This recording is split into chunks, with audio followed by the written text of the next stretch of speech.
great. Thank you so much. It's great to be here with all of you today. I have to, before I begin, I of course have to shout out my fellow NAACPer from Berkshire County, Al Blake. Thank you for your leadership, all the work that you're doing out there in Western Mass. I want to, and I have many other friends. I'm trying to keep track of who's here, but many other friends on the line. It's good to be with you on a Sunday morning, and always great to share space with Andrea James. So I have a few slides I'm going to throw on the screen. We will not go through all of them, but I do want to do a bit of level setting. Don't want to assume that everyone knows who we are and what we do. So the NAACP, for those who do not know, and I'll share these slides with folks afterwards if you're interested. We are the oldest and largest civil rights organization in the country with a specific mission to eliminate racial discrimination. We were founded in 1909 out of the anti-lynching movement.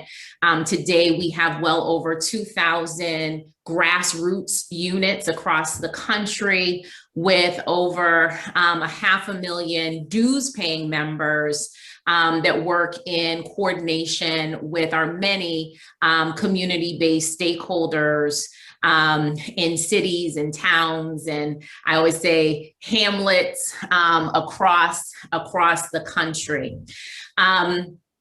Here in Boston, we do have the distinction of being the very first chartered branch of the association. We were founded in 1911 at the Park Street Church, downtown Boston, and we received our charter in 1912 at the same location. I always like to share with folks from the Boston area this piece of history, not just because it's a fun fact, but because of the influence of really the political landscape, the advocacy that has always been a part of the Boston landscape and its influence in the NAACP at the national level. Indeed, the very first president of the NAACP nationally was a Bostonian. And we continue to this day to have a very respected voice in the association that impacts advocacy across the country. Important to note that at the local level, at the grassroots level, NAACP branches are volunteer operated. So we are fueled on really the passion, the energy, the dedication, the commitment of regular folks on the ground who believe in the mission and are working very hard to advance the mission in communities. We do receive training support from the national office, which does of course have a full professional staff. But here on the ground, the work is directed by local folks. It's led by local folks, it's done by local folks. And so my pitch is, of course, if you are interested in getting involved in our work, one of the things that anyone can do is to become a member of your local NAACP branch, because we always need more people who are willing to put a hand on the plow. Here in Boston, important to remember that the NAACP has been on the front lines in not only from a policy standpoint, advancing public policy to address and tackle systemic racism, but also when appropriate, when needed, we have taken it to the courtroom and have certainly led the fight that led to school desegregation, housing desegregation of the police and fire departments, violence in Boston. And as many know, we are in the middle of a federal case. Fortunately, we have won. We're in several rounds, and the courts have sided with us, have sided with the district in both of those rounds to date, specifically as it relates to exam school admissions. I want to, again, give folks a general sense of our work, and we have 6 game changers within the NAACP. I'm going to quickly go through each of them, flash them on the screen so you get a sense of kind of where our priorities are. Again, because we are an advocacy organization, because we are volunteer-led, a lot of our work is policy-driven, less programmatic.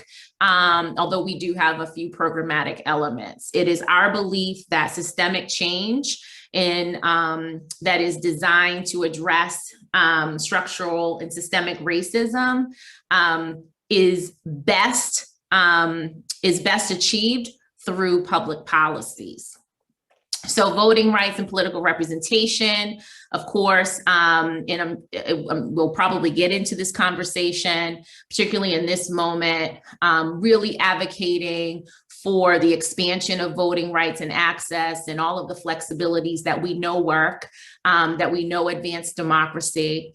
And in this moment, certainly fighting back, pushing back against attempts to restrict voting rights and access. So whether it's at the federal level, looking at HR 1 and HR 4 specifically, or here in Massachusetts, looking at the many bills that are before the legislature, including the Votes Act, which the NAACP has been actively involved with supporting. Those are issues that have always been a cornerstone of our work and will continue to be so, particularly during this time. I also, of course, redistricting, re-precincting, and increasing the representation of diverse elected officials.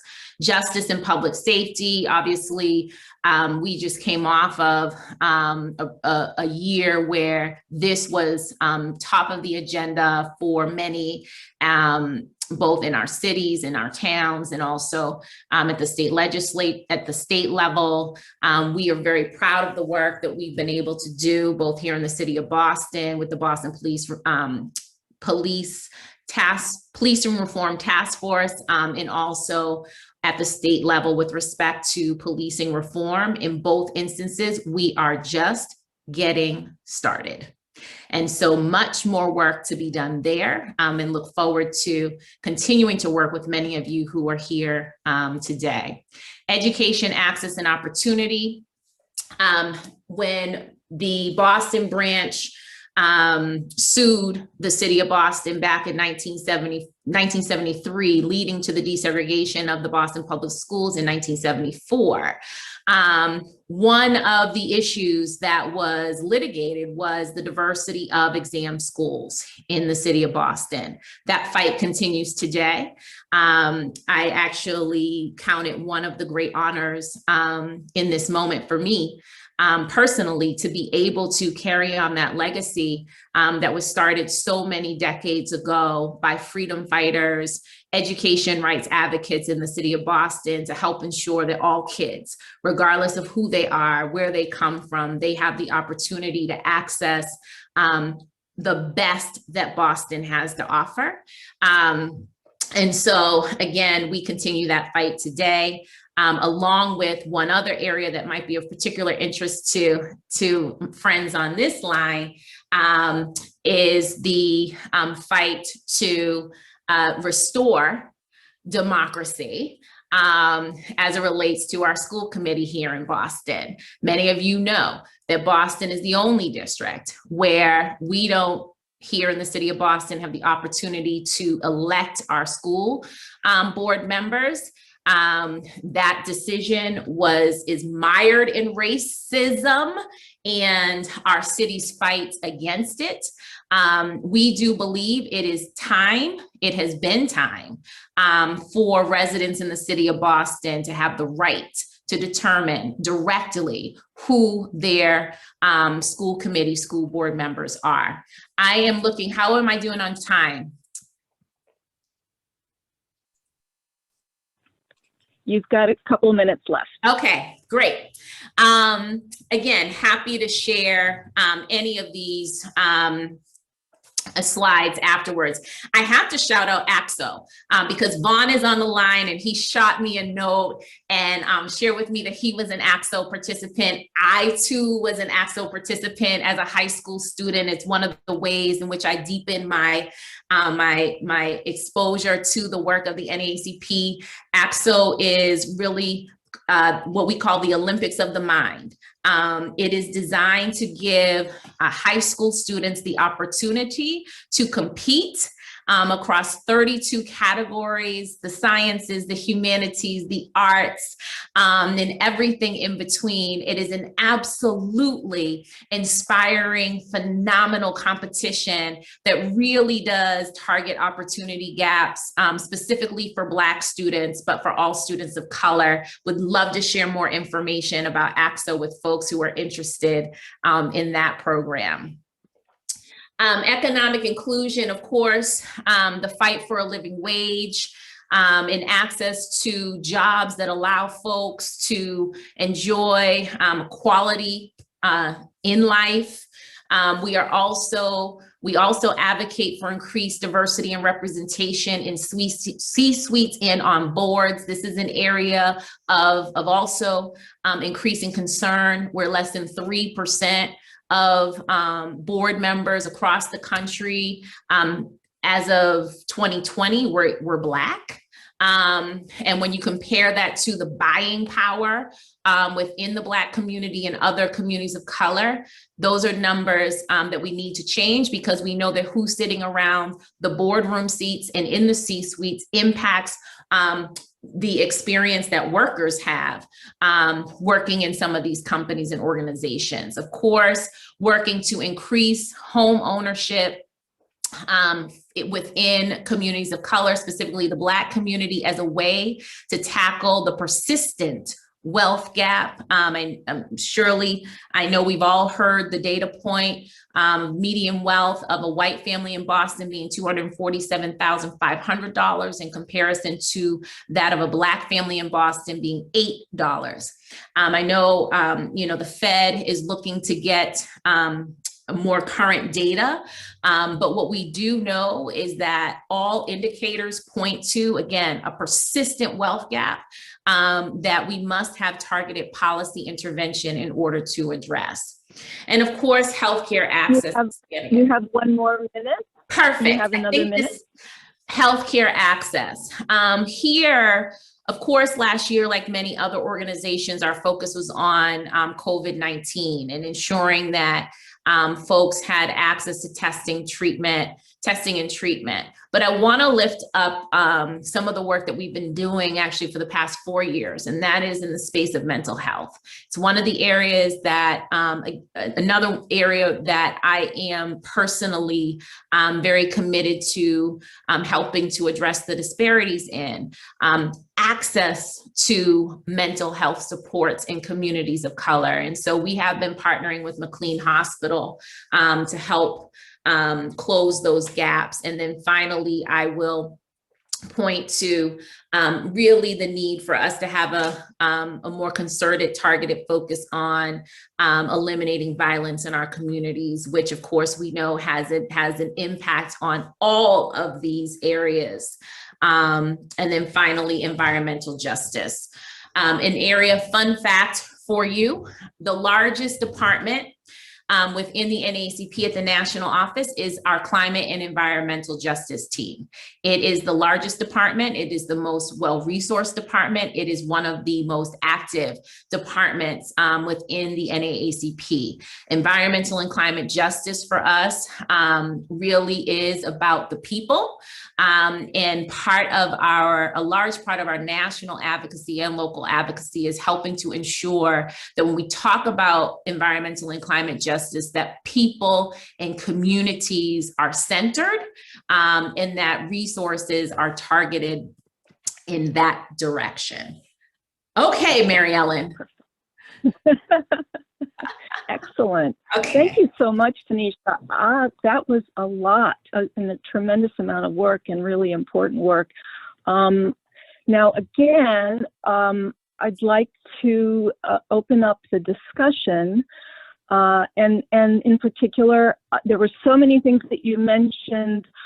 Certainly the struggle having to do with the school committee in Boston and the Boston Latin admissions. If you have any questions, either focused on that, please, or something else, please raise your hand or tell us in the chat. Let's see, I know I saw a question.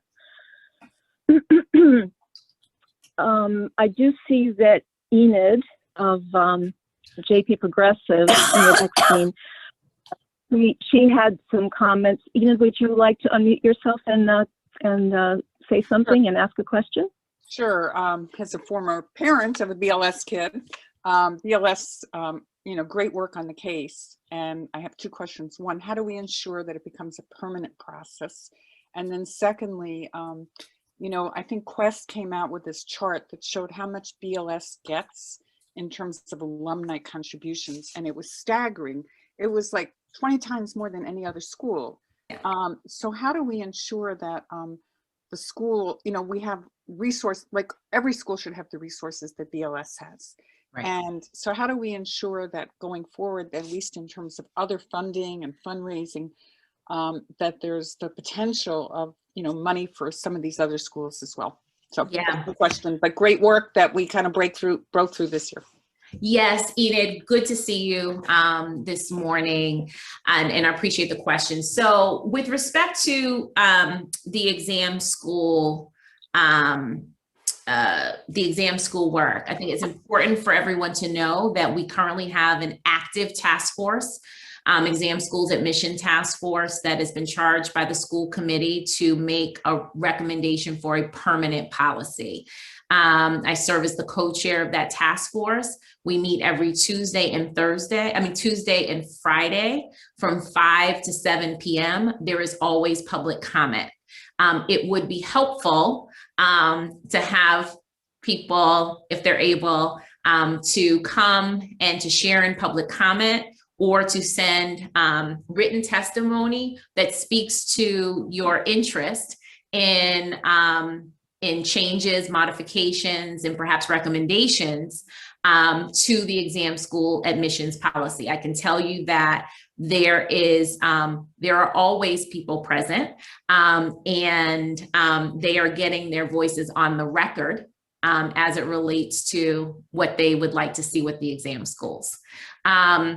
That said, I will share with you, yesterday at our meeting, the data was released with respect to the impact of the interim policy. I will tell you that across the board, every diversity indicator, there was an increase in geographic diversity, increase in socioeconomic diversity, increase in ELL representation, students with disabilities representation, racial and ethnic diversity, and BPS diversity, students who are currently BPS students, an increase. Every indicator, an increase.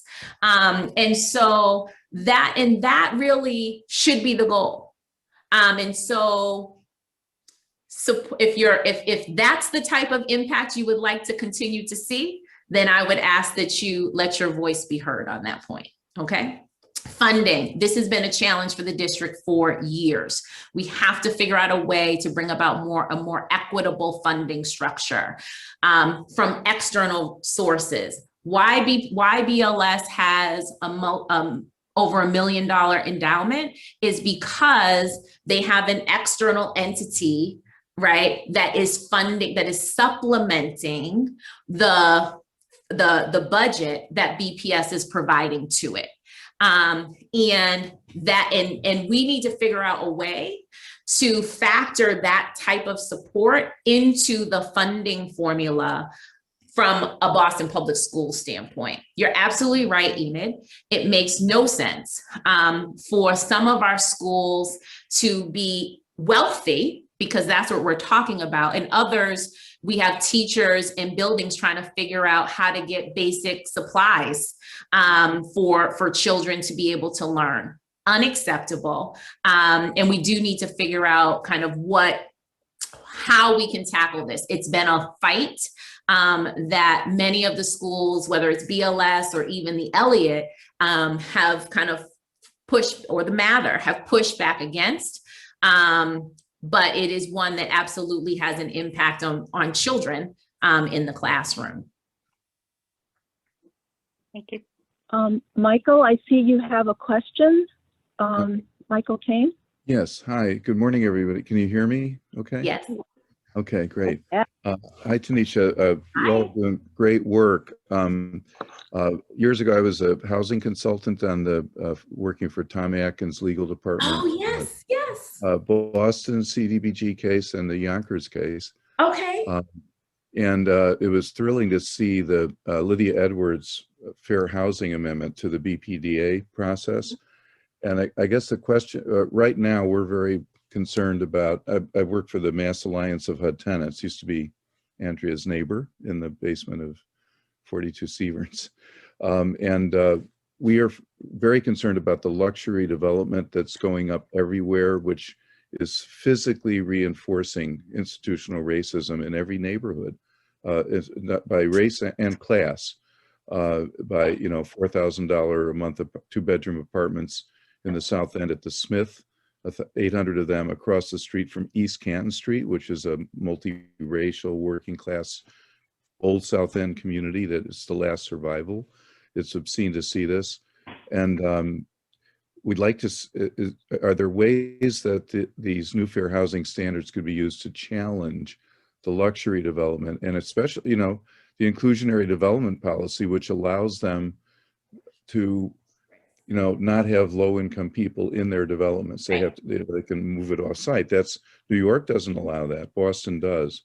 Are there ways to challenge this resegregation, really, that is going on all over you can see it, Seaport, Absolutely. Look, I think the IDP is one of the areas that I think we have to reform it. There is, because what we see is, by and large, given the option, what these developers are doing is they are choosing to have their affordable housing units off-site. Okay.